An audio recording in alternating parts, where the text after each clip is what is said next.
పిల్లలు సత్యమును అనుసరించి నడుచుకున్నారు అని వినుట కంటే నాకు ఎక్కువైన సంతోషము లేదు. ఆమేన్.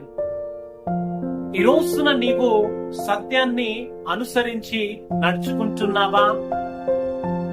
నీవు సత్యాన్ని అనుసరించి నడుచుకోవాలని దేవాది దేవుడు నీతోనే మాట్లాడుతూ దిగి వచ్చిన దేవుడు, సత్యాన్ని స్థాపించిన దేవుడు, సత్యాన్ని నిర్వహించే దేవాది దేవుడు నిన్ను సత్యమందు ప్రతిష్ఠించి తన బిడలుగా చేయాలని నిన్ను ఆహ్వానిస్తూ ఉన్నాడు. సత్య స్వరూపి అయిన కుమారుడిగా నీవు చేర్చబడి సత్యాన్ని అనుసరించి నడుచుకుని దేవుణ్ణి సంతోషపరిచి దేవుని నిత్య రాజ్యములోనికి నీవు నడిపించబడుదువుగాక.